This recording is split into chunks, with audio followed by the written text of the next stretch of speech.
Welcome to Plot Twist Radio, the show where creativity, storytelling, and the unpredictable path of the creative life all collide. I'm your host, Erin Egnatz. The Olympic Games are supposed to unite the world, but what happens when the world's biggest stage becomes the perfect setting for chaos? My guest today is author and veteran sports journalist Joe Battaglia, whose new thriller, Beneath the Rings, dives deep into the hidden tensions beneath the spectacle of the Olympics. Drawing from his real-life experience covering multiple Olympic Games, Joe blends global politics, journalism, conspiracy, and high-stakes suspense into a story that feels frighteningly possible. We talk about the transition from journalism to fiction, the inspiration behind his fierce lead character Nova, and the realities of covering international sports, and why the Olympics are about far more than medals and ceremonies. If you love cinematic thrillers, global intrigue, and stories that blur the line between fiction and reality, this episode is for you. Hello and welcome to the show. Before we get started, can you introduce yourself to the audience for us? Yeah, my name is Joe Battaglia, and I'm the author of Beneath the Rings. Awesome. So, you have an impressive career. I noticed that you've worked in media and journalism. For listeners meeting you for the first time, do you prefer journalism or do you prefer writing the book? Because I know there is a big difference. There are two totally different things. I think if I was being honest, journalism is kind of my wheelhouse. I've done that since I was 18 years old. This was a large step outside of my comfort zone, but something that I've wanted to do for a really long time, and really proud to have accomplished that. I know that when I went from regular writing into novel writing, it's an uphill battle. It definitely is, but it's so rewarding when you get on the other side of it. Did you feel that way too? I definitely did. I mean, the most of what I've written in my life has kind of been in short form, right? Whether it's filling column inches in a newspaper and like having, a set there, or when moving to digital, you want to keep things like within a certain word count to keep the audience engaged. I've done some long form digital writing as well, but I think maybe the longest story I ever wrote might have been pushing 8,000 words, long form. Right now we're venturing out into, 120, 130,000 words, right? Yeah, that's two totally different things, but it really did feel great to come out on the other side of it, once it was done. Oh, yeah, absolutely. So, what about right now made you put out Beneath the Ring? Yeah. So I was laid off from my job of 9 years in February of 2024, and suddenly found myself with a lot of time on my hands. My parents have begged me my whole life, you got to write a book, you got to write a book. I was a creative writer right from like when I was a little kid. And I was started working full time when I was 18 years old. I was a freshman in college, and sports journalism and that grind is really all I've ever known. And, once I stopped working at the newspaper after 13 years and transitioned to NBC Olympics and Universal Sports, suddenly I'm traveling, all over the world for, Olympics and track and field competitions and major marathons. And when you're doing that, like, when do you have the time to like squeeze in novel writing, right? When I had that much time on my hands, I started with actually an alphabet book that I wrote. And that was sort of the icebreaker for me. It was like, once I self-published that book, I felt like, okay, I'm ready now to sit down and tackle a novel. Gotcha. So, as you kind of just mentioned, you've worked on covering the Olympics. So, is that kind of the inspiration for the book? Definitely. When I sat down and decided I'm going to write this novel, I wanted to write from a position that I know a lot about. And, I was fortunate enough to do, 2 summer and 2 winter Olympics for NBC Olympics, and then cover particularly track and field at, the Summer Olympics in Rio and Paris for flow sports. And you write what you know best. And so I decided that, I wanted to set this in the Olympic world, for that reason. Gotcha. So, the Olympics, which usually symbolize unity, your book took a little bit of a different turn there. What drew you to that contrast? It did. I wanted Beneath the Rings to be a high stakes thriller. I wanted it to be set at the Olympics, but a fictional Olympics. And I wasn't interested in backdating it and writing like,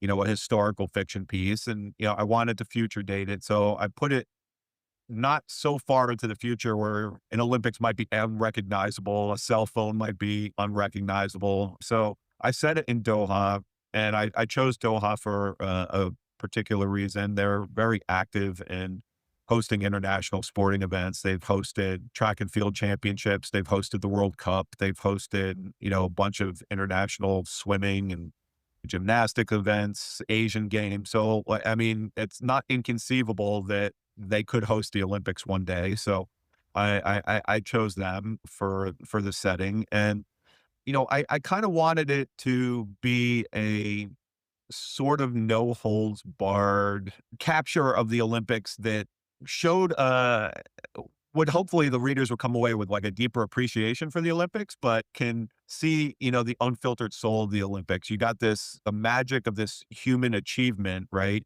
And, behind the scenes, you've got politics and ethics and global tensions. And I've witnessed some of that firsthand. I mean, not to the extent of what I wrote about, obviously, but I wanted, there to be beyond the thrill of the conspiracy, and the chase. I wanted people to reflect on how sport can expose truths and bridge divides and inspire resilience. And, those are things that the Olympics do in real life. And those are the things that sort of shape the story. Yeah.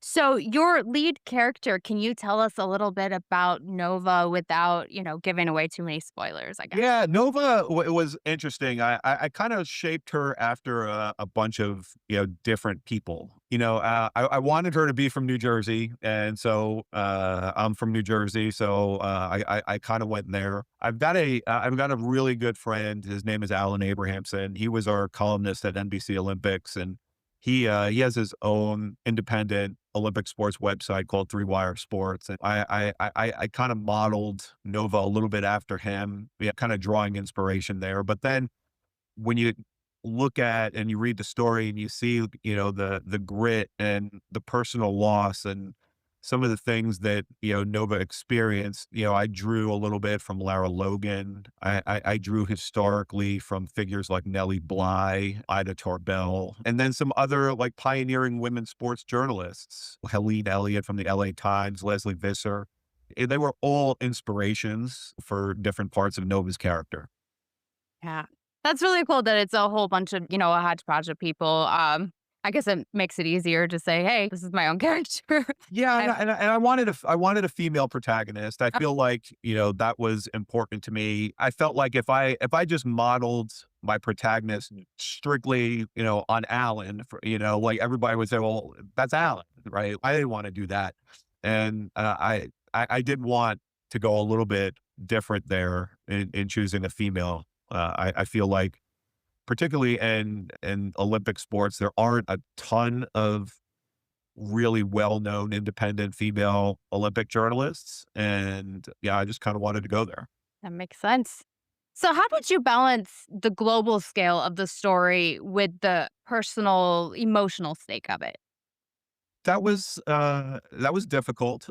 I think I started writing and I got maybe 5 or 6 chapters in, and I was like, okay, we've got this bad guy terrorist group, and I wanted to root that in some kind of historical reality. And I'm no expert on geopolitics by any stretch. And I actually stopped writing and like went into a research phase and read up on a lot of different Middle Eastern conflicts and pick bits and pieces of things that I could say like, hey, like these were pivotal moments in global history that I could point these guys back to and say like, this was like the disenfranchised moment. This was the moment where these guys were radicalized and formed this group. I didn't just want to make up something that like was coming from really from a place of ignorance instead of not putting it any other way. And so I did that for a few months. And once I felt comfortable with, what I had, then I was able to like go back and kind of start writing that part of it again.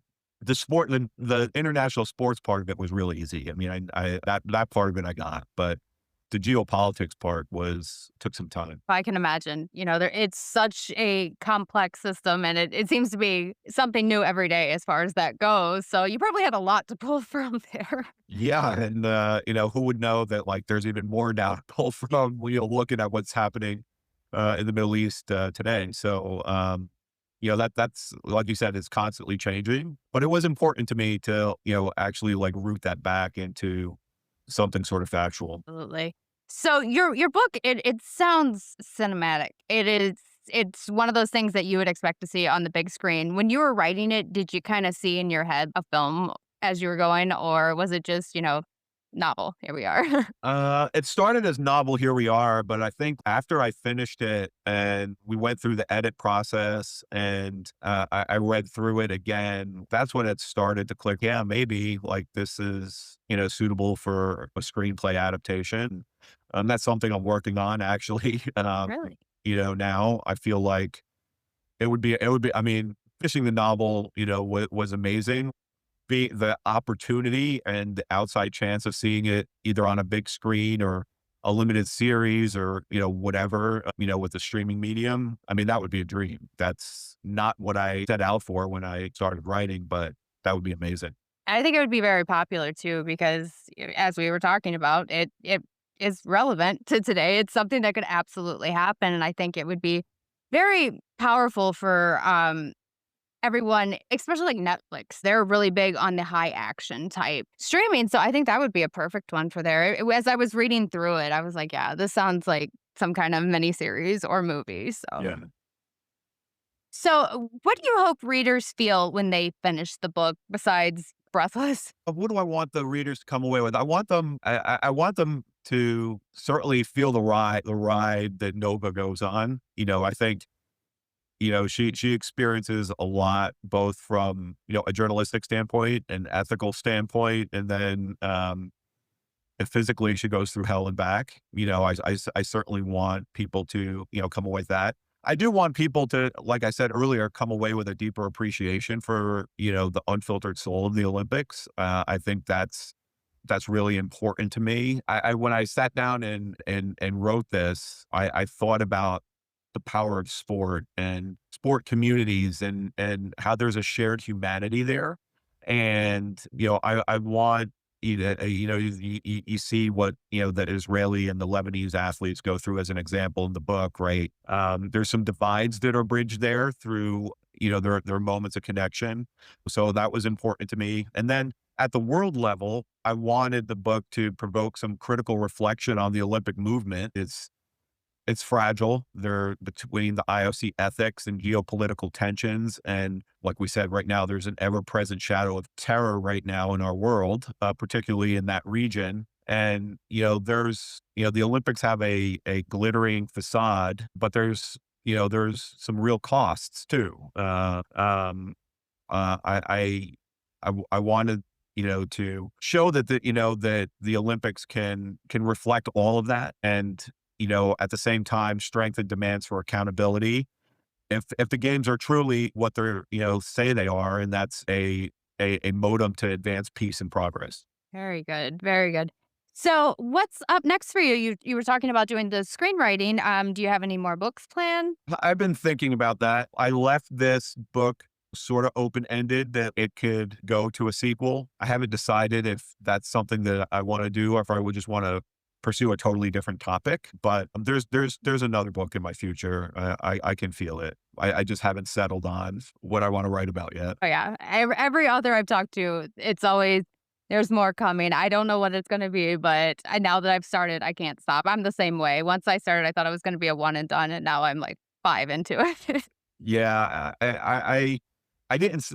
It was important to me to get the first one done, and I felt like once I did, I wanted to focus a lot on just publicizing the book and getting it, in front of as many eyeballs as possible. That's, always, the primary goal. And then, I've been working and with a friend of mine to, try to get a screenplay written and doing that. And then all the other future writing has kind of been on the back burner to all of that other stuff. But it's getting to the point now where I'm probably going to be ready to, creatively to, sit down and start a new project.